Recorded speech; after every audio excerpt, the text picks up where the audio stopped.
patria para todos o no habrá para ninguno. Nicaragua's relatively short history has mainly been one of submission and exploitation by foreign powers. Ever since that fateful September 15th, by the great powers of the Western Hemisphere, going as far back as the British Mosquito Coast Protectorate, all the way to the filibusters and Yankee companies that empty our coffers to this day. Of course, the people of this brave land have tried to throw off the joke of the bald eagle time and time again, but to no avail. Even the Civil War of 1926 yielded no results as the Americans inaugurated their puppet, Adolfo Diaz. However, a certain guerrilla fighter by the name Augusto Cesar Sandino, with a small force of 300 men, was able to wear down and slowly weaken the Marines sent by Washington. Eventually, he was forced into exile, where the Frente Internacional and other revolutionary heroes like Emiliano Zapata supported his return in 1931. After a year of brutal guerrilla warfare, Managua was finally liberated, as the almighty imperialists were routed from the capital. However, the revolution is still far from finished. Our brothers in Guatemala, El Salvador, Honduras, and Costa Rica remain under the boot of oligarchs and despots, while half our countries are de facto demilitarized zone. Even the hard-earned crops for farmers are still getting looted by the United Fruit Company. A great shake-up to the American hegemony would be necessary for us to truly forge a Nicaragua free of imperialism. Fortunately, it seems like a collapse of their wicked republic will arrive sooner rather than later.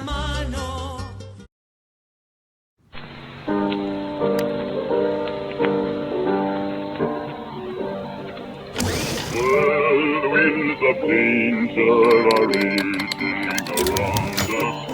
Overwhelming forces of darkness prevail. Still in the fight, see advancing before us, bright flag of the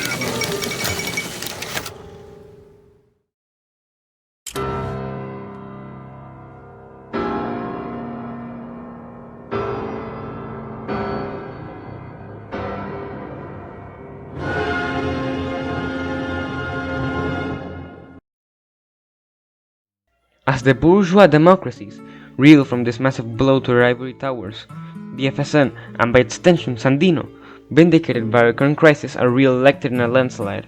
Thus the preparation for the day of liberation can finally begin. For now, we build up our roads, an army worthy of carrying on the mantle of the international revolution in Central America, while also drilling radical socialist ideology into the hearts and minds of the people, ensuring a steady stream of volunteers until the time to strike finally arrives.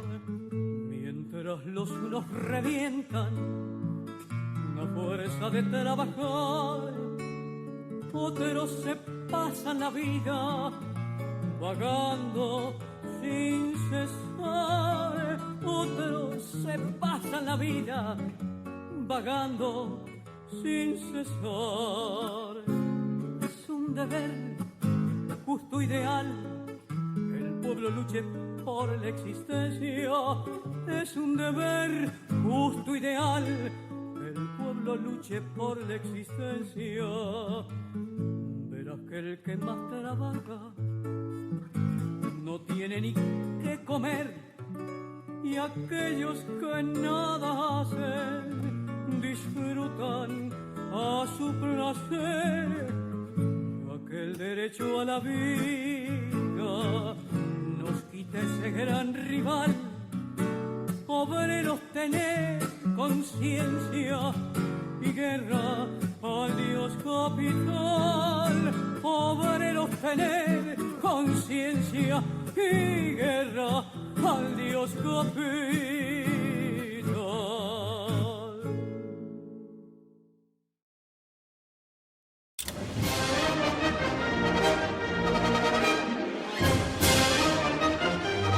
After an entire year of preparation, the hour of freedom, the promised collapse of the American Empire, has finally arrived.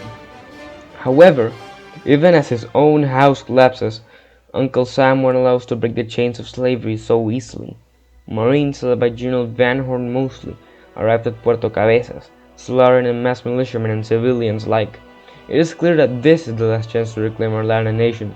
Falling back and letting them dispersed, the Marines met the full might of our army in El Ayote, where after a series of skirmishes and one final assault, the imperialists were routed back to the collapsing homeland. Our people celebrate as the reclamation of Eastern Nicaragua can finally begin. Our brigades are greeted by seemingly endless crowds of cheering countrymen, while the press of nationalization ends the stranglehold the United Fruit Company once had over our economy. Now, our eyes look north to Tegucigalpa, a reactionary republic oppresses the good people of Honduras, and clearly aligns itself against the reunification of our brotherly peoples. Preparations for the first step in the road of a Central American Federation must begin immediately.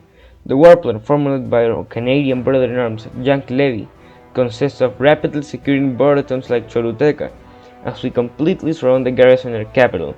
There, our forces will converge in a siege, with the result being a new republic of freemen, closely aligned to our ideals, and providing a staging ground to strike against the military dictatorships of El Salvador and Guatemala. May our victory be swift.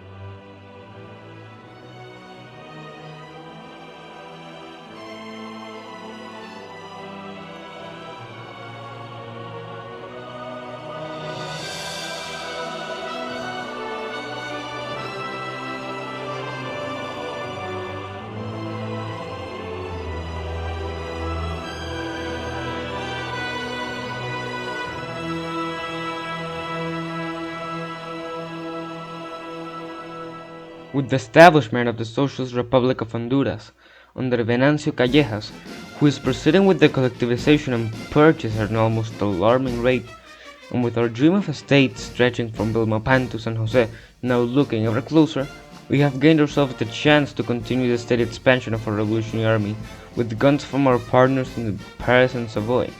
This, along with the diversification of our agricultural exports, have put us into an ideal position to declare a revolutionary front and begin the final preparations to end this division that has plagued our lands since 1839.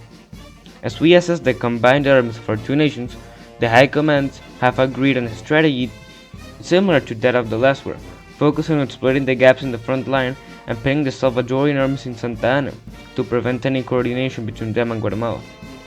These operations themselves being supported by the youth wing of the Sandinista party, acting as auxiliaries and supporting the bulk of our army in the rush to Guatemala City. If everything goes according to plan, the restoration of the Central American Republic under a red banner is all but guaranteed.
As the dust settles across the region, it is clear that after decades of separation and fratricide, Central America now stands together, and the moment we have suffered so much for has finally arrived.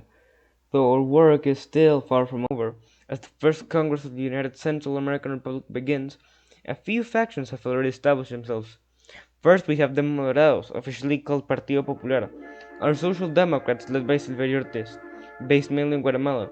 As their name implies, they follow a moderate doctrine, showing more in common with the German SPD rather than the more hardline syndicalist movements, who claim to have won the unity of the nation republic all by themselves, which may lead to them being viewed as counter-revolutionary and complacent with the bourgeois establishment. Next are the orthodox syndicalists, seeking to adopt the French and British models of government to Central America, along with an ambitious plan to industrialize the republic.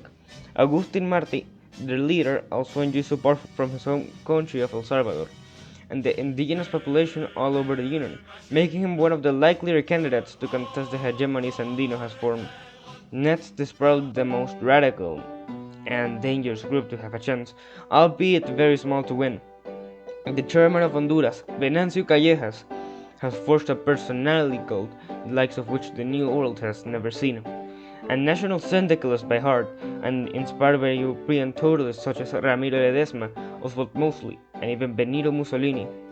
He promises a total transformation of Central American society, and the tying up of the one loose end the country still has yet to resolve: the complete and total integration of Costa Rica into the Union. This action all by guaranteeing a war with the Entente. Last but most certainly not least is Andino himself, an agrarian and hero for the entire region. His larger-than-life populism and support among the rural folk have made him the favorite of political analysts from all over the international. And the results of the tireless debate in Congress and referendums all over the country have finally yielded results. The chairman who will lead this federation into greatness for the foreseeable future shall be...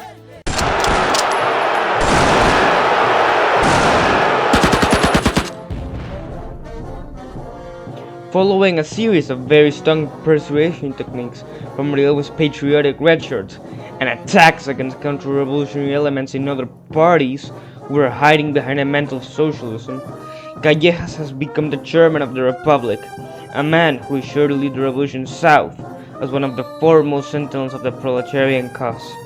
Even enacts in Costa Rica without the need of bloodshed after the Entente puppet government collapsed in on itself. With them joining, it seems like the Federation is heading at record-setting speed towards prosperity, and especially vengeance, against the countries that once were a nation of freemen, as mere cattle that could be led to the slaughterhouse.